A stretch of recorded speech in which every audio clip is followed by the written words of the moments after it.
The world didn't go black when the third bullet hit me. It went red.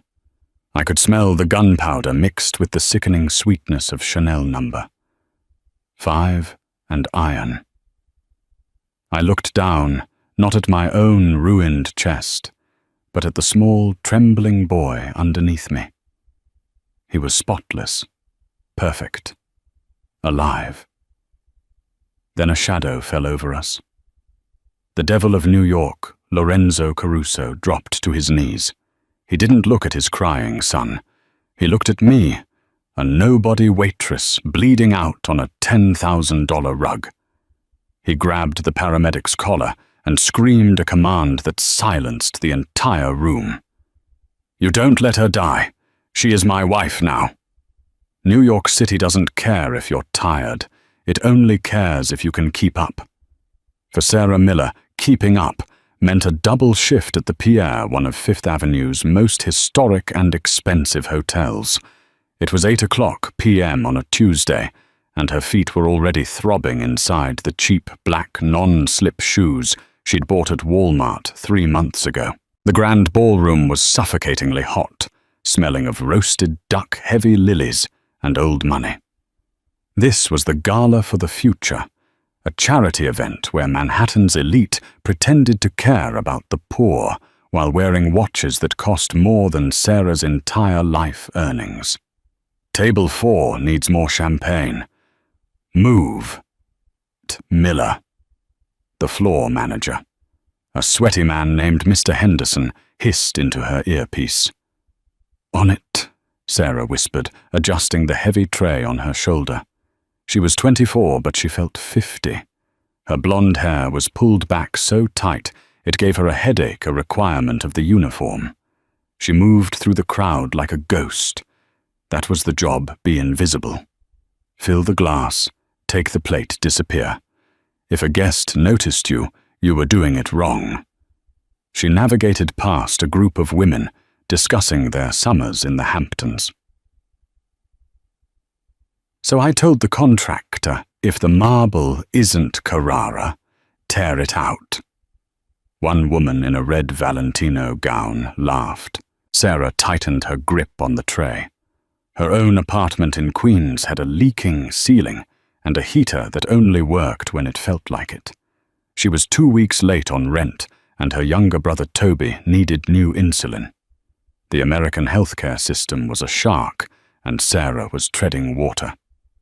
"Excuse me," a deep, gravelly voice murmured. Sarah froze. The crowd parted like the Red Sea. Walking through the entrance wasn't just a man. It was an atmosphere shift. The temperature in the room seemed to drop 10 degrees. He was tall, wearing a bespoke midnight blue tuxedo that fit him like a second skin. His face was sharp angles and shadows with eyes the color of cold espresso. Lorenzo Enzo Caruso. Even Sarah, who tried to ignore the gossip columns, knew who he was. The papers called him a logistics tycoon. The streets called him the Capo dei Capi of the East Coast. He didn't walk, he stalked, and clinging to his hand was a small boy. The boy Leo looked about 6. He was a miniature replica of his father dressed in a tiny tuxedo, but his eyes were wide and terrified. He clutched a small battered toy robot in his free hand, looking overwhelming by the flashing cameras and the sea of strangers. "No photos," Enzo said. He didn't shout, but the command was absolute. The paparazzi lowered their lenses instantly. Sarah watched from the shadows of the bar station. She saw the way Enzo's hand rested protectively on the boy's shoulder. It was a heavy, possessive grip. He loves the kid, she thought, but he doesn't know how to comfort him. The night wore on. The speeches began. Sarah was clearing plates at table 9 when she felt a tug on her apron. She looked down. It was the boy, Leo. He had somehow slipped away from the wall of bodyguards surrounding his father's table. "I dropped Optimus," he whispered, his lip trembling. Sarah glanced around. The bodyguards were scanning the perimeter, distracted by a waiter dropping a tray near the kitchen. They hadn't noticed the little prince had wandered off. She looked at the floor. Under the heavy velvet tablecloth, the toy robot lay on its side. Sarah crouched down, ignoring the protest of her knees. She picked up the toy and wiped a speck of dust off it. "Here you go, buddy." She smiled, her voice soft. It was the first real smile she'd shown all night. "Optimus Prime is tough. He can handle a fall." Leo's eyes lit up. He took the toy. "My dad says I have to be tough too." Sarah's heart pinched. You can be tough and still need help sometimes. Even Optimus needs the Autobots. Leo stared at her, mesmerized. People usually spoke to him like he was a fragile vase or a future king. Sarah spoke to him like he was a 6-year-old boy. "Leo." The bark came from behind them. Enzo Caruso was standing there. Up close, he was terrifying. He smelled of sandalwood and danger. He loomed over Sarah, his eyes scanning her for threats. "I'm sorry, sir." Sarah stood up quickly, lowering her head. "He just dropped his toy." Enzo looked at the toy in his son's hand, then at Sarah.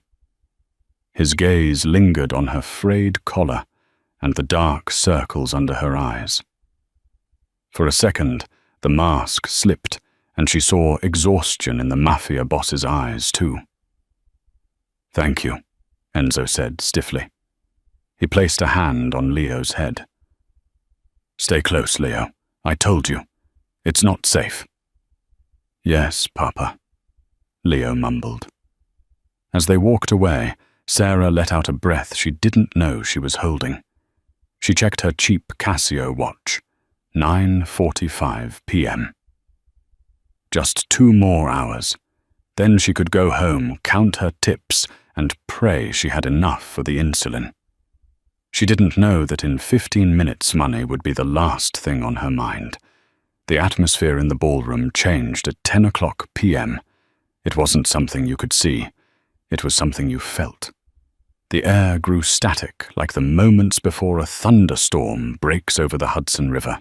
Sarah was near the service entrance, refilling water glasses for a table of investment bankers from Goldman Sachs.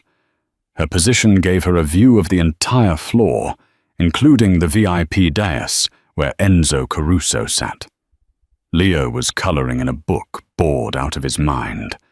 Enzo was talking to a senator, but his eyes never stopped moving. He was scanning the exits, the kitchen doors, the balcony. Sarah moved to the next table. As she poured, she noticed a waiter she didn't recognize. The Pierre had a strict staff roster. Sarah knew everyone. She knew that Jose had a newborn, that Maria had a bad hip, and that David stole mints from the front desk. But she didn't know the man moving toward the VIP table. He was walking too fast. Waiters are trained to glide to be unobtrusive. This man was cutting a straight line through the crowd, his eyes locked on one target.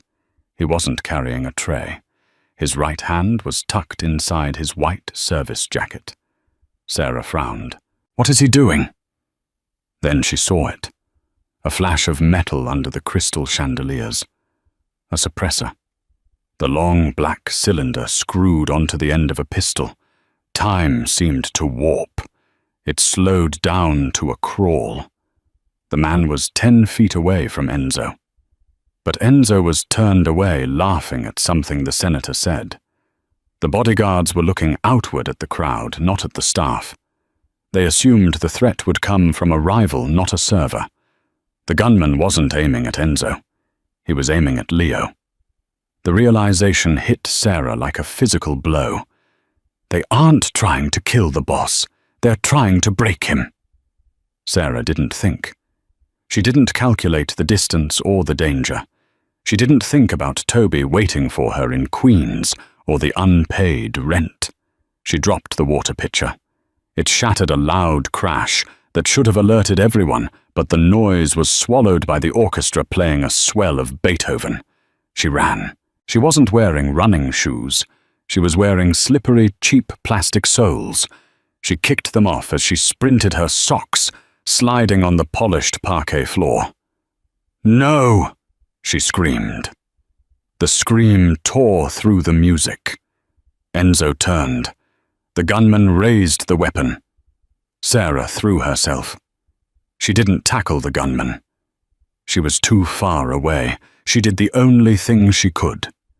She dove in front of the small boy, sitting in the high-backed velvet chair.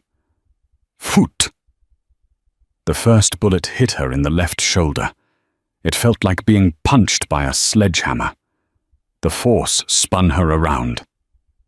Phoot! The second bullet tore through her stomach. This one burned. A hot, searing fire that made her gasp.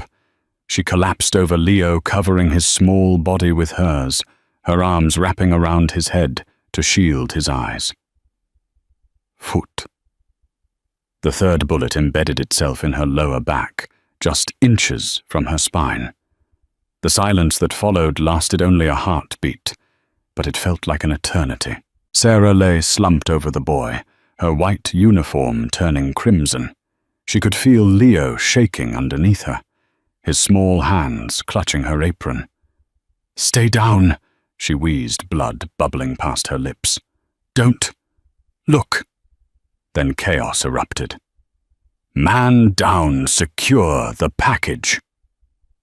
Gunfire returned from everywhere. Enzo's security team decimated the assassin in seconds. The fake waiter dropped riddled with holes before his body even hit the floor. Screams filled the ballroom. Billionaires scrambled under tables, overturning thousands of dollars of wine and food.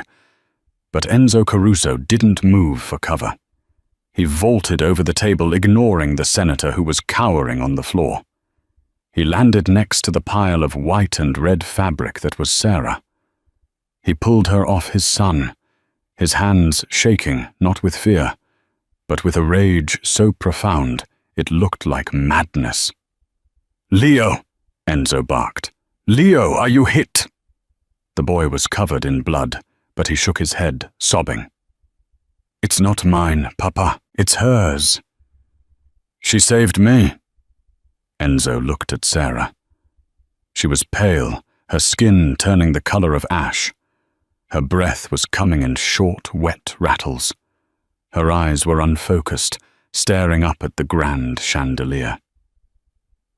"Why?" Enzo whispered, his voice cracking. "Who are you?" "Sarah." She whispered, her voice barely audible over the sirens approaching in the distance. "My brother. Toby. Insulin." Her eyes rolled back. "No. No," Enzo roared. He placed his hands over the wound in her stomach, pressing down hard. The blood oozed between his fingers, staining his diamond cufflinks and his bespoke suit. This was the blood of a peasant mixing with the hands of a king. Paramedics burst through the double doors, flanked by NYPD officers. They rushed toward the scene, but Enzo's bodyguards blocked them, guns drawn. "Let them through," Enzo commanded. The medics fell to their knees beside Sarah. One of them, a seasoned EMT named Collins, checked her pulse and shook his head grimly. "She's lost too much blood. BP is crashing. We need to transport, but..." He looked at the severity of the wounds. "She's a Jane Doe, likely no insurance. We'll take her to County." "County," Enzo snarled. County Hospital was where people went to die in hallways. "She took a bullet for my son. So protocol dictates protocol." Enzo stood up. He looked like a demon rising from hell. He was covered in her blood. He looked around the room. The press was there. The rival families were there watching. The world was watching. He needed to save her life. But more than that, He needed to ensure that whoever sent that assassin knew that she was under his protection. If she survived this, the assassin would come back to finish the job. Unless she was untouchable. Enzo looked down at Sarah's fading face. He made a decision that would shatter the truce of the 5 families. "She doesn't go to county," Enzo announced, his voice booming through the silent ballroom. "Take her to New York Presbyterian. Call Dr. Rossi. Tell him to prep the OR." "So Dr. Rossi is a private surgeon. He won't operate on a waitress without authorization and upfront payment," the medic stammered. Enzo grabbed the medic by the vest. "She is not a waitress," Enzo hissed loud enough for the cameras to hear. "She is my wife." A collective gasp went through the room. We didn't know you were married, Mr. Caruso," the medic stuttered, terrified. "I am now," Enzo said, his eyes cold and hard as diamond. He looked at his head of security. "Get the jet ready. If she dies, every person in this room dies." He looked back at the medic. "You treat her like Mrs. Lorenzo Caruso. You treat her like the Queen of New York. Do you understand?" Yes, sir." They loaded Sarah onto the stretcher. As they wheeled her away, Enzo scooped up Leo in one arm. He walked alongside the stretcher, his hand gripping Sarah's limp, blood-stained hand. He squeezed it. "You don't get to die, Sarah Miller," he whispered into the chaos. "You owe me an explanation, and I owe you a life." The waiting room of the VIP wing at New York Presbyterian was silent save for the hum of the industrial air conditioning and the rhythmic tapping of Enzo Caruso's Italian leather shoe against the sterile tile floor. It had been 4 hours. 4 hours since the doors to Surgery Suite 1 had swung shut, swallowing the girl with the blonde hair and the fraying uniform. Enzo sat in a chair that was too small for him, his elbows resting on his knees, his hands clasped together. They were scrubbed clean, now he had washed them in the bathroom sink until the water ran clear.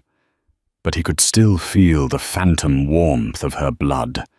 It was a sticky, accusing sensation that soap couldn't remove.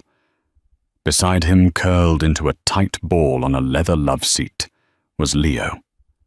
The boy had finally fallen asleep, exhausted by trauma. He was wearing an oversized hospital t-shirt because his tuxedo had been ruined. Even in sleep, Leo's face was pinched, his eyebrows drawn together in a nightmare. "Boss." Enzo didn't look up. He knew the footsteps. It was James, his consigliere and oldest friend. James looked out of place in the clinical brightness, his grey wool coat smelling of the damp New York night. "Report." Enzo said, his voice a low rumble that didn't wake the boy. James sat in the chair opposite him, keeping his voice hushed. The shooter was a freelancer, Serbian national.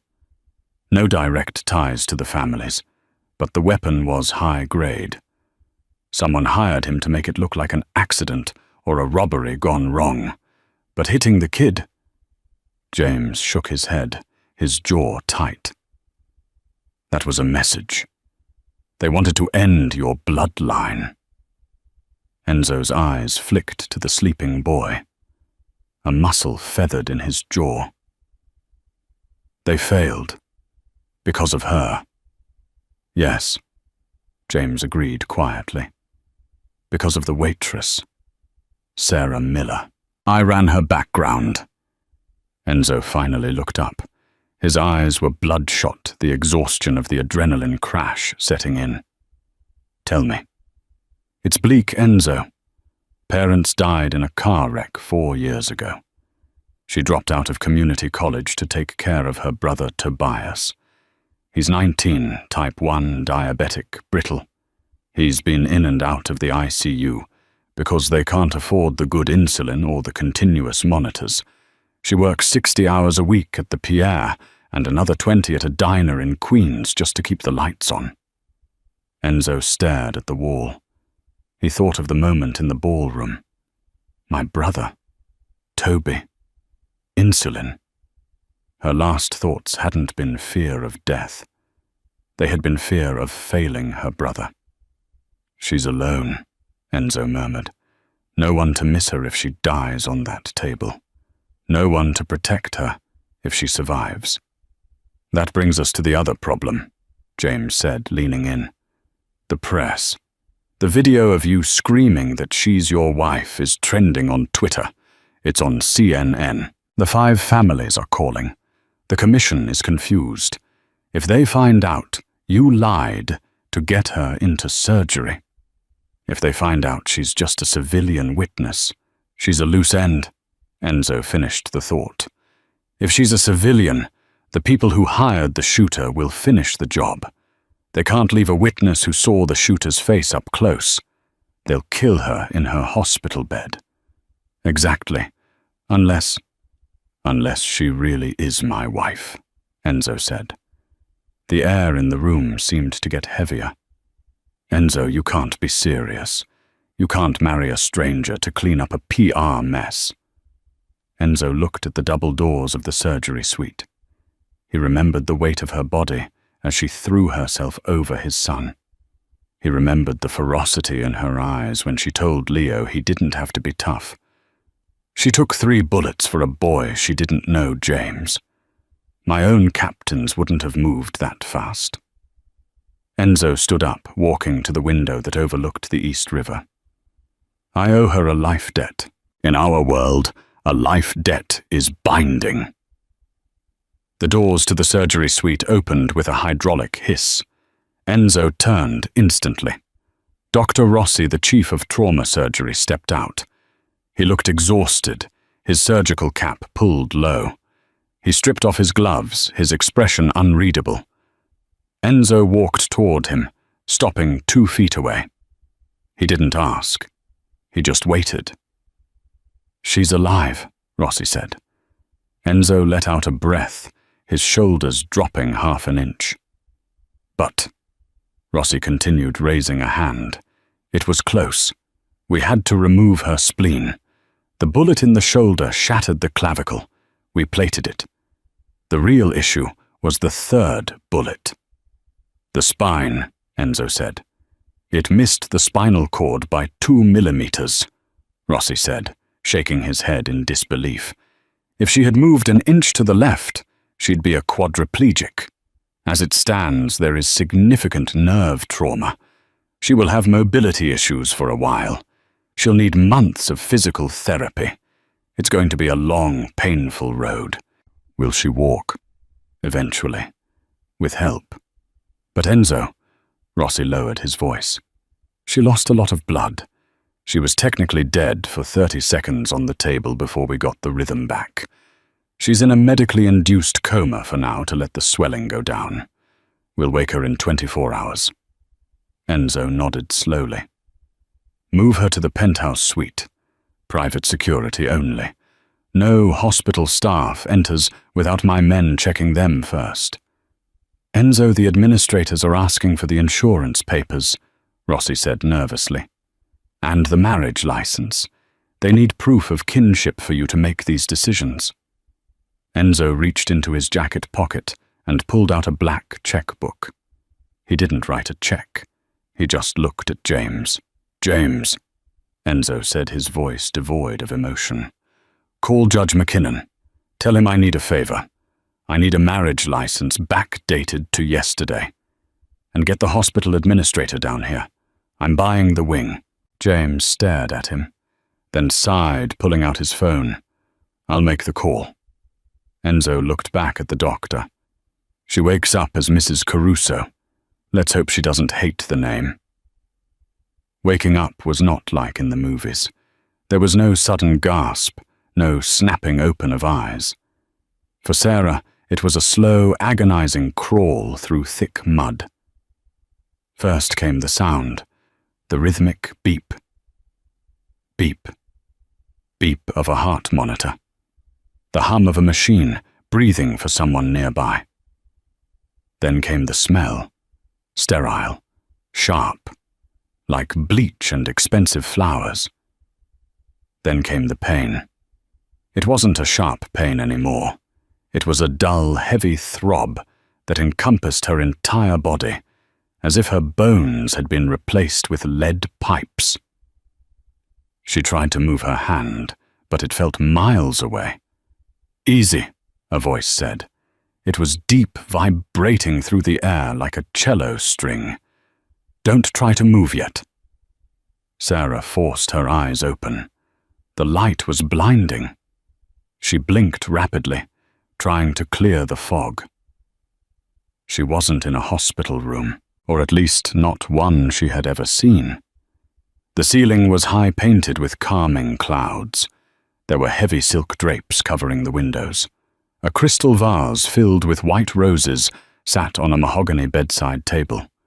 She turned her head, the movement sending a spike of fire down her neck. Sitting in a wingback chair next to the bed was the man from the ballroom, Enzo Caruso. He wasn't wearing the tuxedo anymore.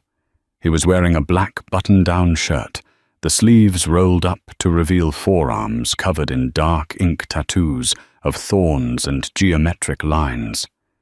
He looked tired. There was stubble on his jaw and a coffee cup in his hand. Memory crashed into Sarah like a tidal wave. The gala, the boy, the gun, the burning. "Leo," she croaked. Her voice was like sandpaper. "The boy." Enzo's eyes softened just a fraction. He leaned forward, placing the coffee cup down. "Leo is fine. He's at home, safe. He hasn't stopped asking about you." Sarah closed her eyes, relief washing over her. "Good. Good." Then the panic set in. Where am I? I have work." "Toby." She tried to sit up. "Stop," Enzo commanded. He didn't shout, but the authority in his voice froze her. He stood up and gently placed a hand on her uninjured shoulder. "You have been shot 3 times, Sarah. You were in surgery for 9 hours. You are not going to work." "My brother," she gasped, tears forming in her eyes due to the pain and fear. "He needs his shots. He doesn't know where I am. The rent—" "Your rent is paid," Enzo said flatly. "Your lease is broken. Your apartment is packed." Sarah stared at him, the drugs making it hard to process his words. "What?" "And Tobias." Enzo continued watching her carefully, is currently in a private room at the Sinai Center for Endocrinology. He has a new continuous glucose monitor, a dedicated nurse and a treatment plan paid for the next 5 years. The room went silent. The only sound was the beep, beep of the machine picking up speed as Sarah's heart rate climbed. "Who gave you the right?" she whispered, fear creeping in. This wasn't charity. Men like Enzo Caruso didn't do charity. "Why would you do that?" Enzo sat on the edge of the bed. He was too close. He smelled of danger and power. "Because," he said, locking eyes with her, "you are my wife." Sarah laughed. It was a weak, hysterical sound that turned into a cough.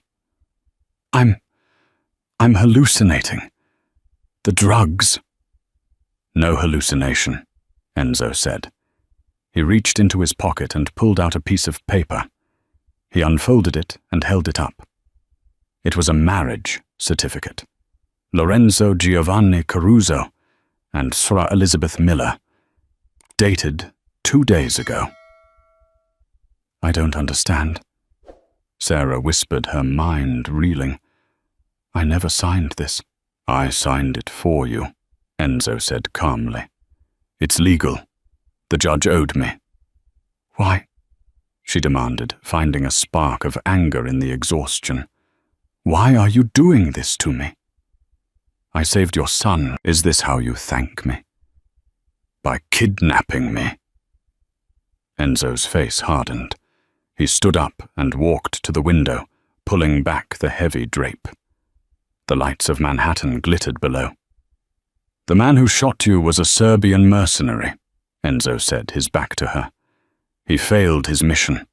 The people who hired him are angry. They know you saw the shooter.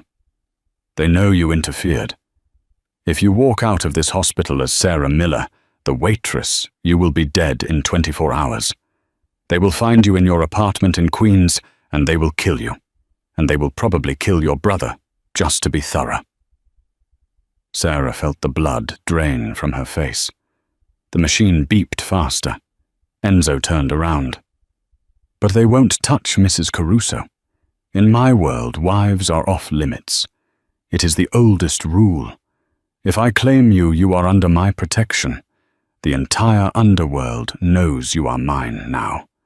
To touch you is to declare war on the 5 families. He walked back to the bed, looming over her. I didn't do this to trap you, Sarah. I did it to keep you alive. You saved my son. Now I am saving you. Sarah looked at the certificate, then at the man.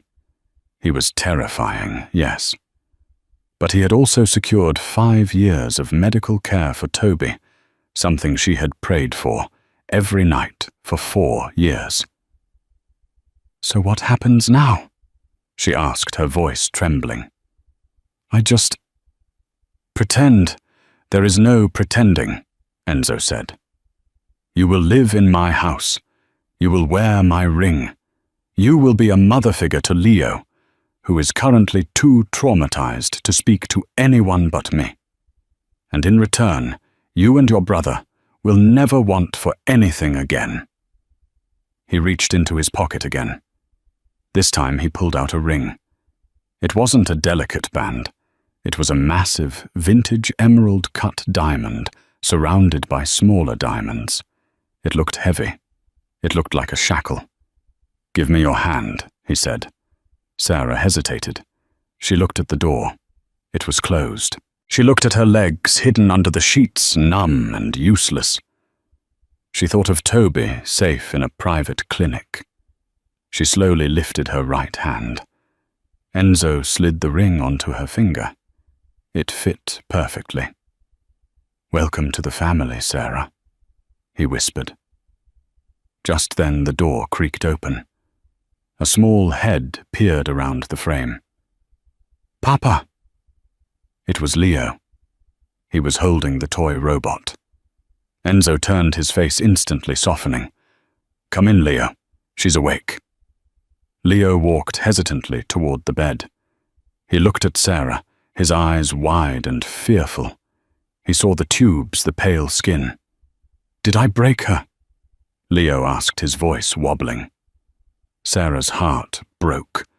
Despite the pain, despite the forced marriage, despite the fear of the Mafia Don standing over her, she smiled.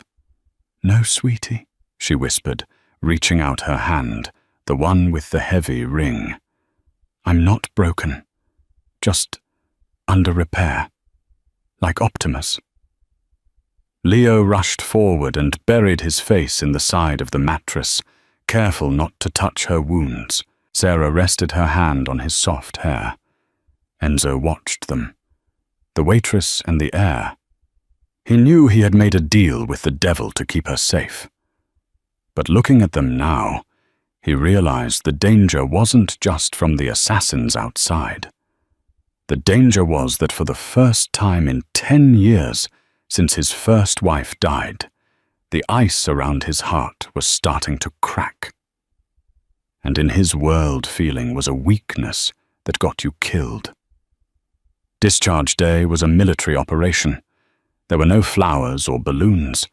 Instead, there was a sweep of the hospital corridor by 4 men in dark suits who spoke into their wrists. Sarah was transferred from her bed to a wheelchair. her body stiff and aching, wrapped in a cashmere coat Enzo had provided. It cost more than her car. "We move in formation," James the consigliere instructed the team. "Eyes open. The elevator is held." Enzo stood by the window, watching the street below. He turned only when Sarah was settled in the chair. He didn't smile. He looked like a general surveying a battlefield. "Ready?" he asked. It wasn't really a question. "Do I have a choice?" Sarah replied, her voice weak, but carrying a trace of her old defiance. "No," Enzo said simply. The ride to the estate was silent. They sat in the back of an armored Cadillac Escalade, separated from the driver by a partition. The glass was an inch-thick bulletproof. The rain hammered against the windows, distorting the lights of the George Washington Bridge as they crossed from the city into the dark, wealthy cliffs of Alpine, New Jersey. Leo sat between them, clutching his robot, his head resting on Sarah's thigh. Every time the car went over a bump, Sarah winced, her hand tightening on the leather armrest. Without looking at her, Enzo reached out and adjusted the heated seat controls on her side. "The heat helps the nerve pain," he murmured. Sarah looked at him. "You've been shot before." Enzo stared straight ahead at the rain-slicked road. "3 times, once in the shoulder, twice in the leg. I know the feeling. It feels like ants crawling inside your bones." It was the first personal thing he had shared. It was a reminder. I am a violent man. You are in a violent world. The car slowed as they approached a set of massive iron gates. They were 12 feet high, topped with mics that looked medieval. Security cameras swiveled to track the vehicle. The gates groaned open, revealing a winding driveway lined with ancient oaks that looked like skeletal fingers in the headlights. The Caruso estate was not a house. It was a monolith. Limestone and glass, it rose from the cliffside like a fortress. It was beautiful, cold, and intimidating. As the car stopped under the portico, a line of staff was already waiting. Maid's a butler, a chef. They stood with their hands clasped behind their backs, eyes lowered. "They look like they're afraid of you," Sarah whispered. "They are," Enzo replied as the door opened. "Fear keeps order. Order keeps us alive." Enzo stepped out, buttoning his suit jacket. He didn't wait for the driver to help Sarah. He leaned into the car, sliding his arms under her knees and back. "I can—" Sarah started to protest, but the movement sent a jolt of electricity down her spine. She gasped. "You can't," Enzo said, lifting her effortlessly. "Don't fight me, Sarah. You have no center of gravity. You'll fall." He carried her up the grand staircase. She could smell the scent of him. Rain-expensive tobacco and something sharp like gun oil. Her head rested inadvertently against his chest. His heart was beating slow, steady, like a metronome. Inside the house was silent as a tomb. The floors were black marble, reflecting the crystal chandeliers above. It was devoid of clutter. No family photos, no stray shoes. It was a showroom, not a home. "Leo, go with Martha. She has your dinner," Enzo commanded. "But I want to stay with Sarah," Leo protested. "Sarah needs rest. Go." Leo slumped but obeyed, following an elderly housekeeper. Enzo carried Sarah to the 2nd floor, down a long gallery hall, and kicked open a set of double doors. The room was vast. A fireplace crackled on one wall. A king-sized bed with a canopy dominated the center. But what caught Sarah's eye was the wheelchair waiting by the bed, sleek titanium modern. He placed her gently onto the duvet.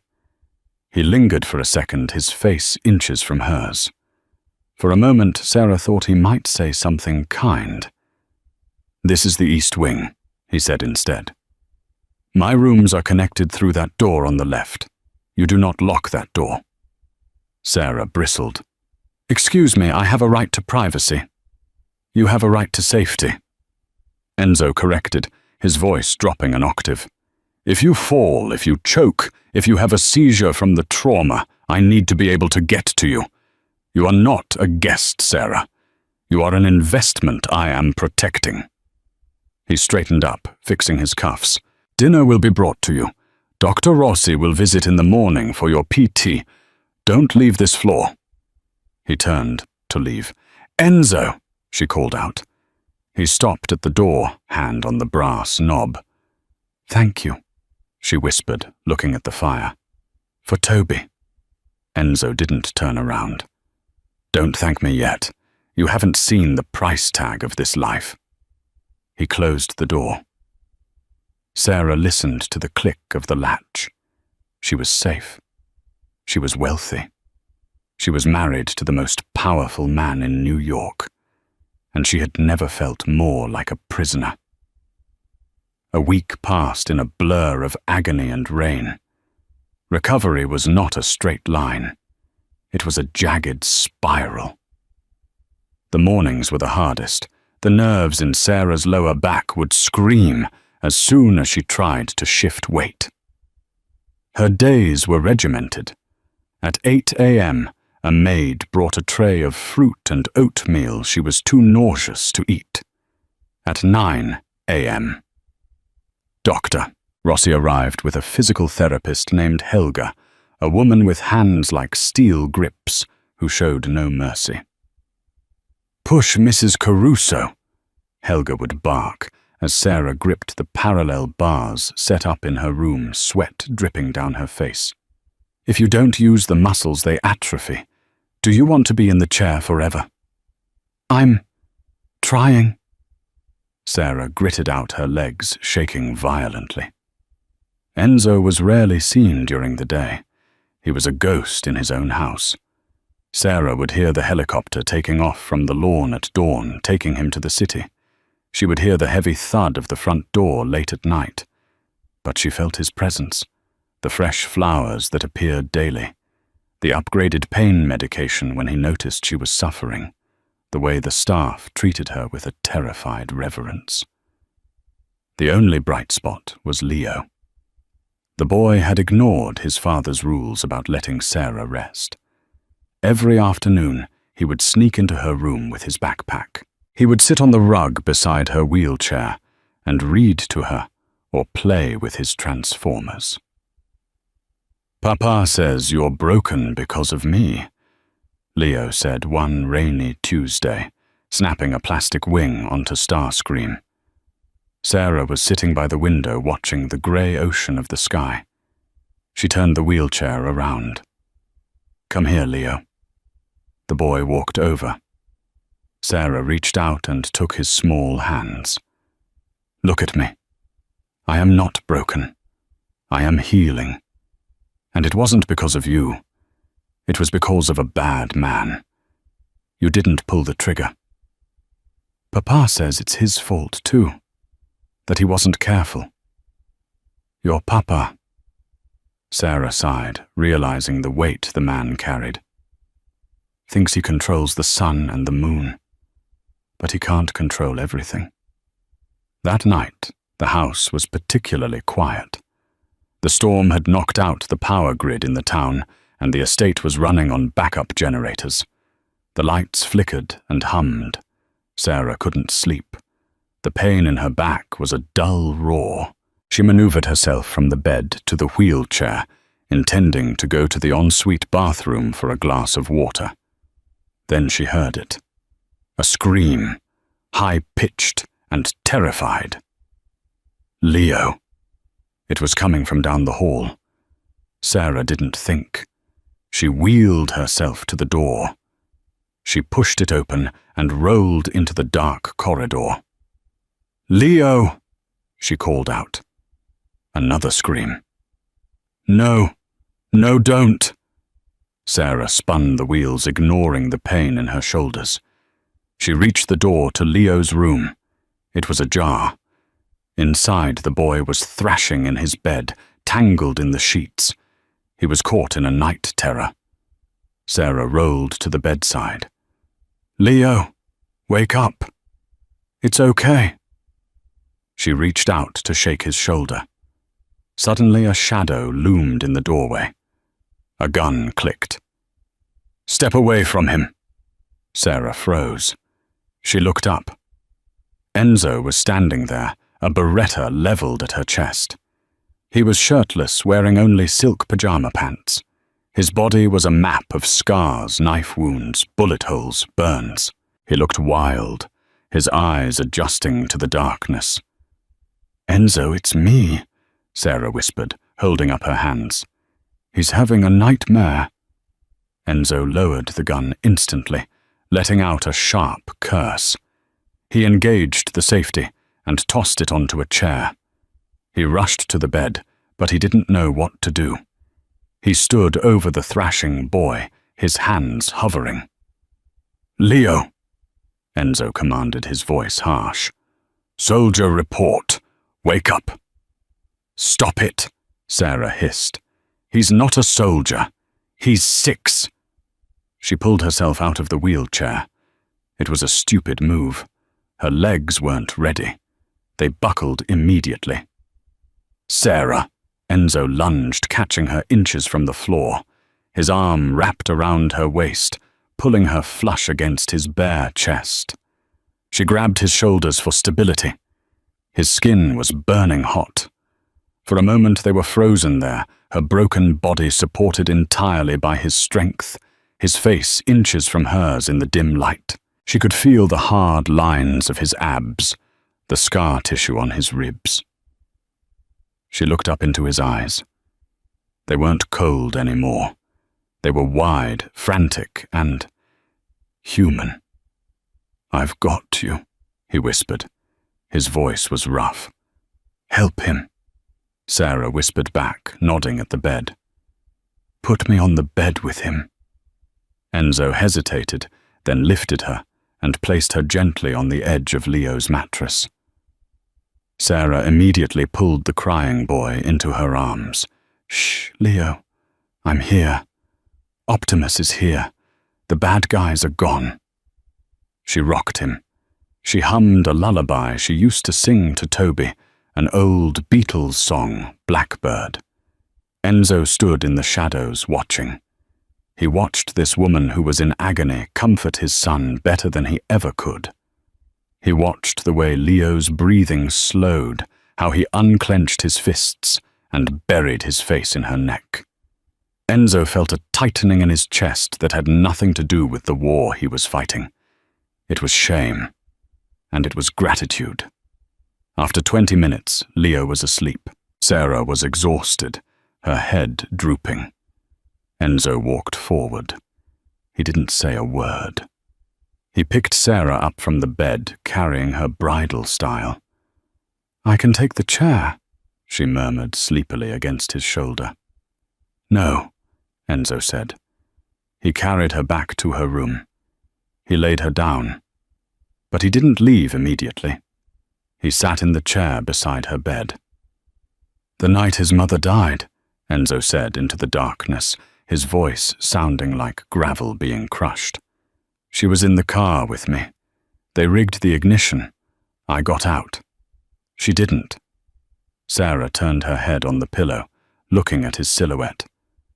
"That's why you're so hard on him," she realized.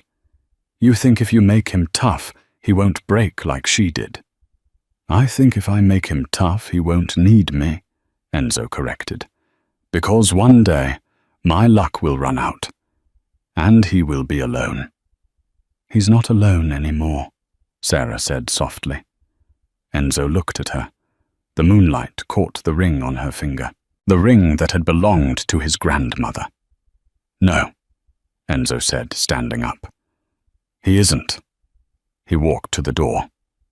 "Get some sleep, Sarah. Tomorrow the tailor is coming. The gala for the mayor is in 3 days." "I can't go to a gala. I can't walk," she protested. Enzo paused at the door. "You are Mrs. Caruso." You don't need to walk. You just need to sit on the throne I built for you and let them see that we are not afraid." He opened the door. "And Sarah, yes, the next time you hear a noise in the night, don't come out. I almost shot you." "I know," she said. "Good." He closed the door. But outside in the hallway, Enzo Caruso leaned his forehead against the wood and took the first shaky breath he had taken in years.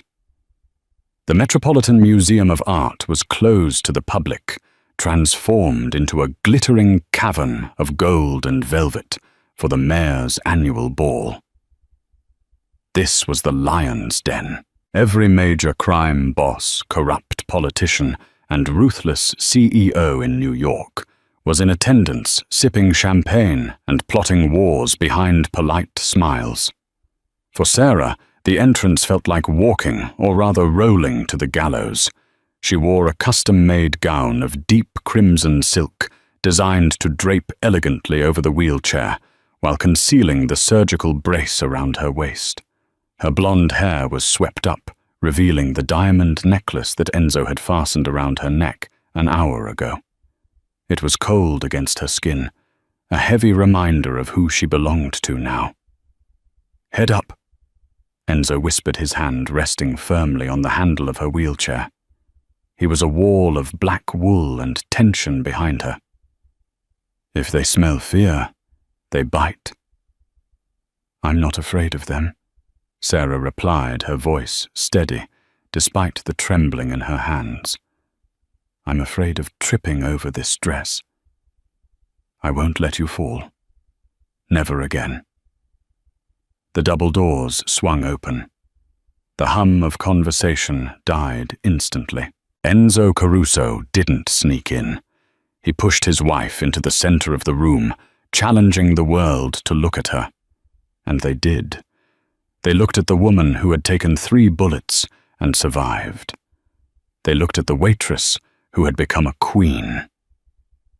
Sarah felt the weight of hundreds of eyes. She saw the pity in the women's faces and the predatory calculation in the men's.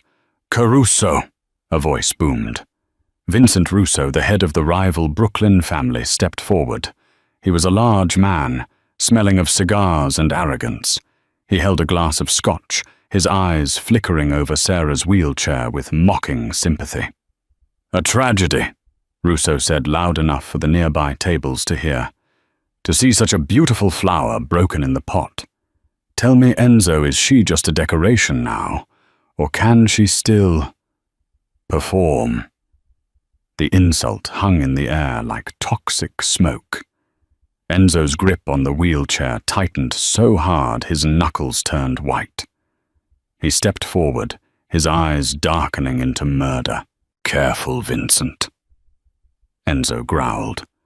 "No, Enzo," Sarah said. Her voice was soft, but it cut through the tension like a razor blade. She unlocked the brakes of her wheelchair. Gripping the armrests, she gritted her teeth against the searing pain in her spine. Using every ounce of strength she had built during those agonizing therapy sessions with Helga, she pushed herself up. The room gasped. Sarah stood. She was shaky, swaying slightly, but she was standing. She looked Vincent Russo in the eye. She was almost as tall as him in her heels. "I am not a decoration, Mr. Russo," Sarah said, her voice ringing clear. "And I am not broken. I am the woman who shielded the Caruso bloodline with my own body. What have you done lately besides hide behind your men?" Russo's face turned a mottled purple. He opened his mouth to retort, but Sarah wasn't finished.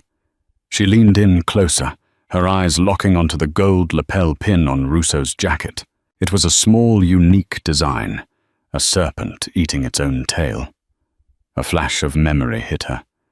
The kitchen at the Pierre. The waiter who had shot her. Before he had put on his jacket, she had seen him adjusting his tie. He had worn a tie clip with that exact same symbol. The serpent. Enzo, Sarah said, her eyes never leaving Russo's. The man who shot me. He wasn't a freelancer. He was wearing Vincent's crest. The silence that followed was absolute. Enzo looked at the pin. Then he looked at Russo. The realization was instant. The war wasn't coming. It was already here. You broke the truce, Enzo said, his voice terrifyingly calm. You targeted a child, and you shot my wife. She's a waitress, Russo sputtered, stepping back, realizing he had been exposed by the one person he thought was helpless. She is a Caruso, Enzo declared. He didn't draw a weapon. He didn't have to.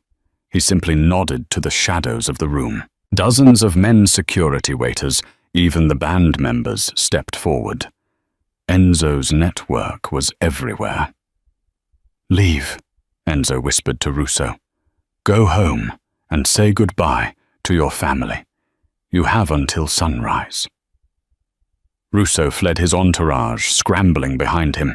The room erupted into whispers, but the balance of power had shifted. The King of New York hadn't just won. His queen had won it for him. Later that night, back at the estate, the adrenaline finally faded. Sarah sat on the edge of the bed, the red dress pooled around her on the floor. She was exhausted, her back throbbing, but she felt a strange, vibrating energy. Enzo walked in. He locked the door, the one connecting their rooms. He walked over to her, kneeling on the rug so he was looking up at her. He took her hands. They were trembling. You stood up, he said, awe in his voice. I had to, Sarah whispered. He was disrespecting us. Us. Enzo looked at the ring on her finger. Then he looked at her face, stripping away the layers of the Mafia Don, leaving only the man. We had a deal, Enzo said hoarsely. A marriage for protection. A fake life. I know, Sarah said, tears pricking her eyes. Is the deal over? Am I safe now? You are safe, Enzo said. He reached up his thumb, grazing her cheekbone. But the deal is void. Why? Because I don't want a fake life anymore, Enzo whispered. I don't want to pretend. You took a bullet for my son, Sarah. But tonight you saved me. He leaned in his forehead, resting against hers. I love you, he breathed. Real, terrifying love. Sarah closed her eyes, letting the tears fall. She thought of the lonely apartment in Queens, the struggle, the invisibility. Then she thought of Leo sleeping down the hall and this dangerous, broken man kneeling before her. I think, she whispered, leaning into his touch, that I love you too. Enzo kissed her then, gentle, desperate, and full of promises. Outside, the rain began to fall on the fortress, but inside, for the first time in a long time, it was warm. The waitress was gone. The queen had taken her throne. And that is the story of how Sarah Miller went from invisible to invincible. It wasn't the bullets that defined her, or the diamonds, or the title. It was the choice she made in a split second to protect an innocent child. In a world full of monsters, she proved that the strongest heart isn't the one that pulls the trigger, but the one that stops the bullet. She didn't just marry the boss. She became the partner he never knew he needed. Wow, what a journey. From the ballroom floor to the top of the underworld. I have to ask you guys a question. If you were in Sarah's shoes, would you have jumped in front of that gun for a child you didn't even know? Let me know your honest answer in the comments below.